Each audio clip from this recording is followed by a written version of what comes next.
Hi everyone, welcome to another spine strengthening exercise. So these are called arch-ups. If you watched the video for the Rising Swan, that's a very basic spine strengthening exercise where you're using your hands to help you lift your chest up and lower back down. So these will take it one step further, and in these you really are just using your spine strength to lift your body up. So let's get started. Go ahead and lie down onto your yoga mat all the way down onto your bellies. You can separate your feet wider than your hips if you'd like, just a little bit wider, and you'll take your arms forward with the palms facing down. Make sure that your legs are engaged, so nice and strong in those legs, really active and firm, and then you'll start by tapping your forehead down onto the mat.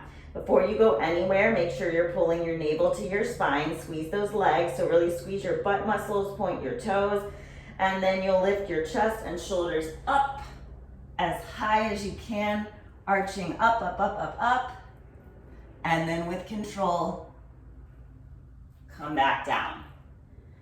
Now you don't have to go that high. If you can't get that high, it's totally fine. Even if you're just here, you're doing the work. So you're coming up and then lowering back down.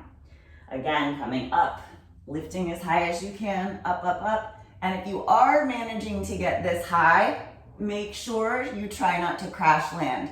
So really engage your arms, engage your belly, focus on that upper spine and come back down.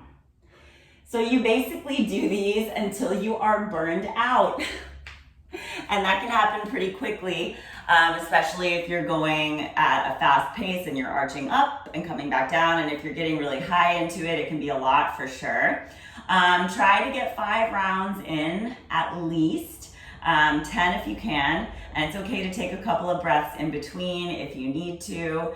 No worries at all. But this is a great, I started with these when I was training for yoga competition. I didn't know that they were called arch-ups, but my coach was having me practice an entrance into cobra pose where I was just lifting my body. And it's definitely challenging, especially when you first start.